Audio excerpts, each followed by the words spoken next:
My name is John and my beloved wife's name is Grace, and we're both 34 years old.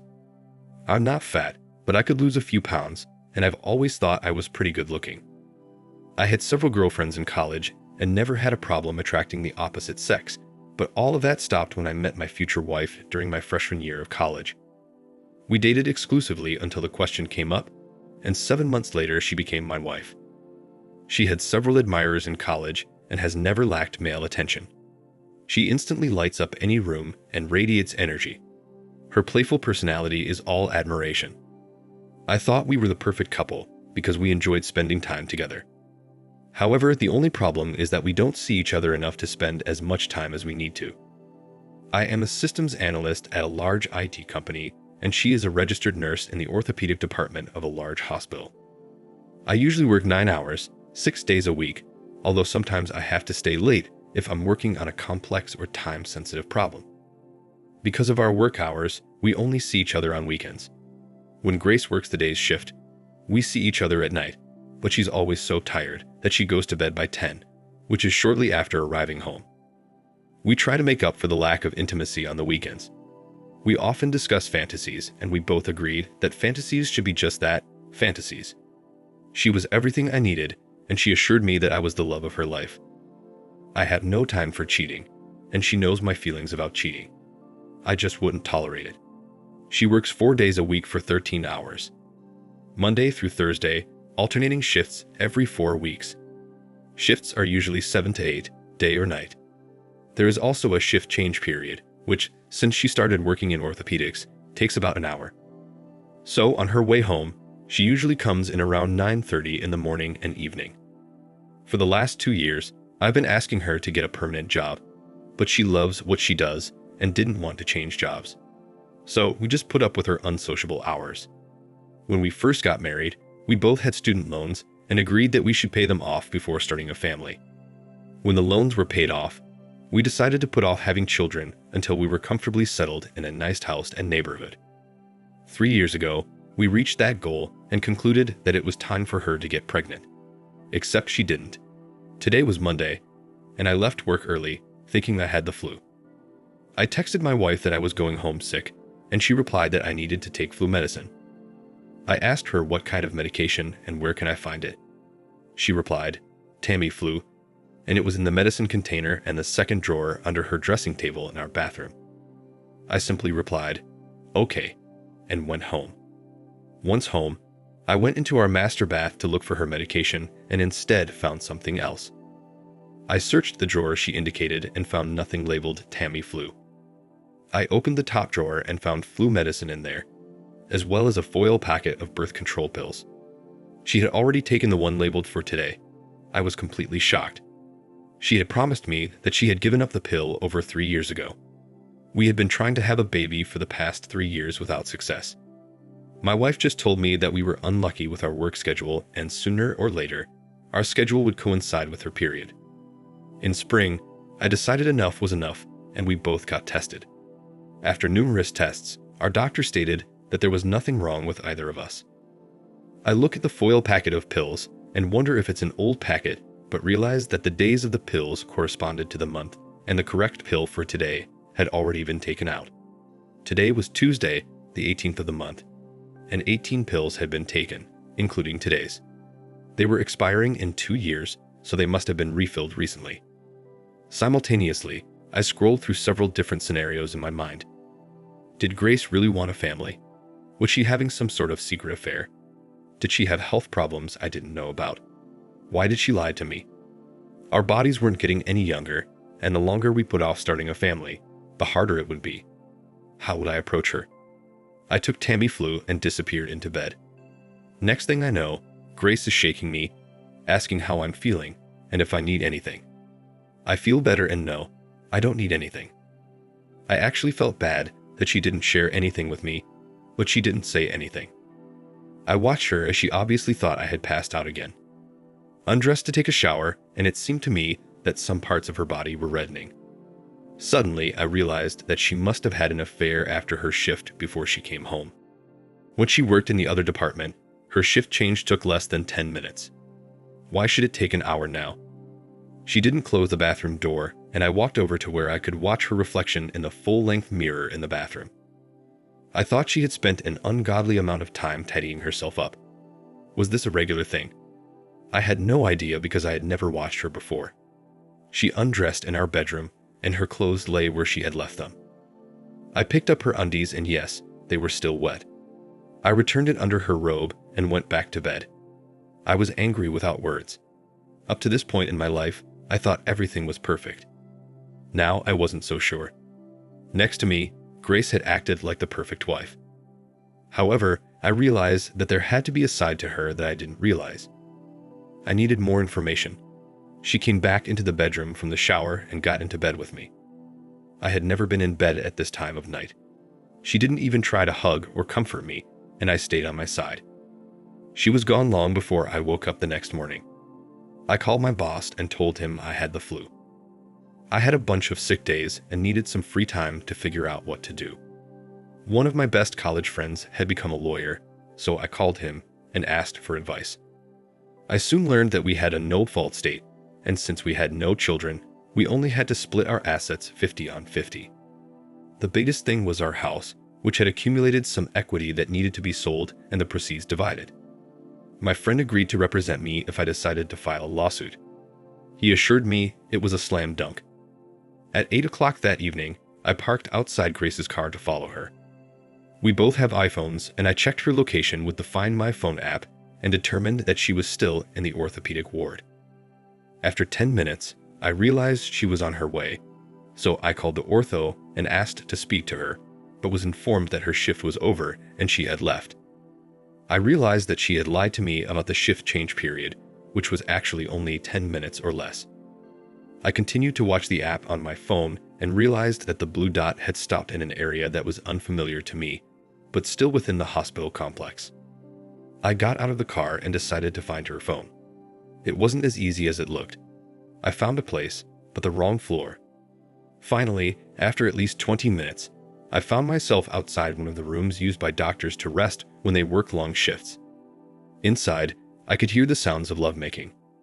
I needed to hide to see who came out of the room, and I managed to find an open janitor's closet about 50 feet away. After about 20 minutes, Grace came out of the room and headed toward the garage. A few minutes later, a man came out. After a while, he locked the door. I walked up to him and asked for directions, which he graciously provided. He was a few inches taller than me and looked like a Greek god. I looked at his name tag and recognized his name, Dr. William. I needed a plan. I called my supervisor at home and explained that yes, I had the flu, but there was an urgent personal family issue, and I needed some personal time to deal with it. He understood this as he had been involved in a terrible divorce himself a year ago. He said to take as much time as I needed, but keep him informed so he could cover. I then called my friend, Max the lawyer, and told him that I wanted Grace to be serviced since she had left the house after sex on Thursday night. He said he could arrange that and asked if he could help with anything else. I didn't know what else I needed to do, so he offered to split our money and cancel the credit cards. Did I have any plans after I left her? Was there anywhere for me to go? I tried to deal with things as they arose and admitted that I hadn't gotten that far. He told me to come to his office first thing the next morning. Max had done this several times, and he had a checklist of things for me to do. He even had a list of hotels with reasonable weekly rates. I had a few things to do, starting with contacting a transportation company to schedule a small shipment to be delivered the next morning. I planned to just put my stuff in storage until I found a more permanent place to live. Next stop was the bank, where I withdrew half of all our accounts and canceled our credit cards. I reinstated the accounts in my name only and ordered new credit cards. I then called and disconnected her cell phone at midnight after I was served. That evening, I was sitting in my computer room saving files that I might need in the next few weeks when Grace came home on time at 9:30. We exchanged greetings, then she went to shower and went to bed. I also went to bed early, very early as I had a busy day ahead of me. She never once noticed when I went to bed. I didn't notice at all how cold she had become.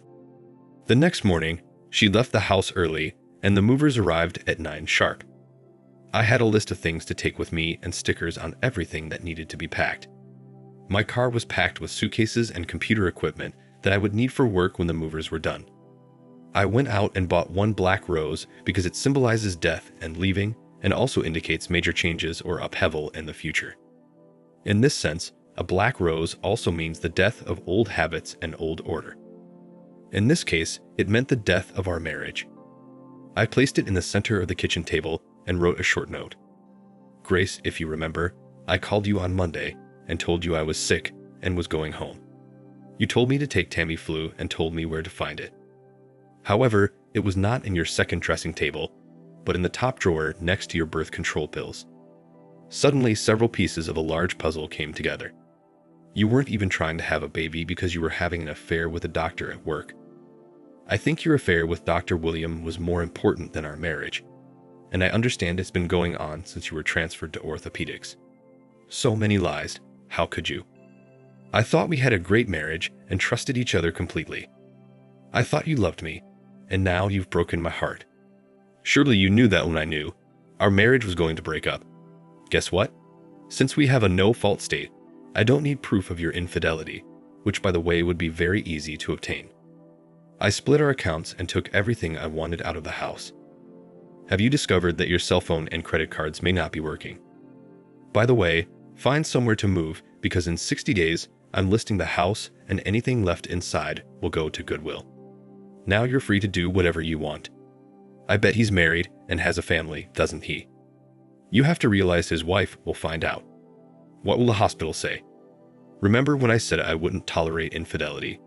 I'm just preparing you for what might happen in the future. Not your husband anymore, John. Here's my wedding ring. I don't need it anymore.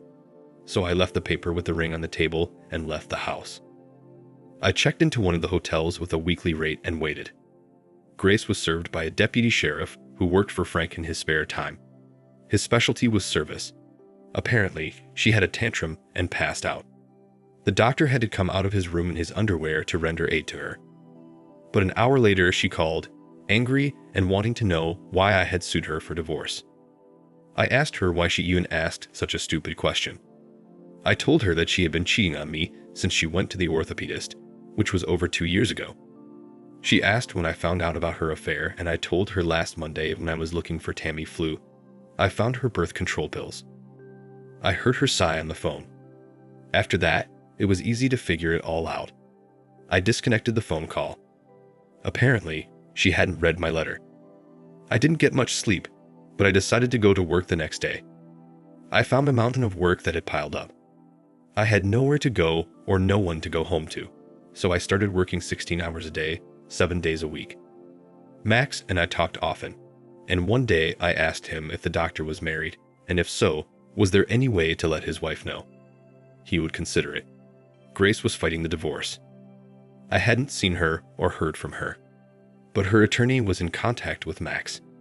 The hearing date was approaching, and I found myself in the same room with her, though she wasn't looking at me. I was wearing a suit with a black rose in the lapel. The judge was unfriendly and didn't like divorce cases. Grace wanted us to go to counseling, and Max asked what was the point since she had been having an affair for a while. I'd bluntly told the judge that I would not attend any court-ordered counseling. I didn't care if he put me in jail. As far as I was concerned, my wife was a lying, cheating, deceitful girl, and I didn't even want to be in the same room with her. I told him that in his opinion, I had done nothing wrong and that it was Grace who broke our wedding vows that led to the divorce. Sent her to counseling as she was the one who needed it. I was quickly found guilty of contempt of court and fined. I didn't really care. I was furious and Max had to get me out of court before he could say anything that would send me to jail. He reminded me that it was only a hearing. I asked Max to find out if Grace was avoiding the doctor. I wanted to do some serious damage. Max hired a detective who set up a video camera in the doctor's break room and filmed them after hours. She was also caught trashing me on audio tape. The sex would make an X-rated movie look G-rated. There was almost no kissing or touching. They were just duck buddies. I asked Max if the hospital could be held accountable now that we had video evidence. He didn't think we could use the video in court, but certainly the video, if leaked from an anonymous source, would give the hospital a bad name and attract unwanted publicity. He advised me to wait until the divorce was finalized and then send a video to the hospital administrators, the doctor's wife, our friends, and family. He gave good advice.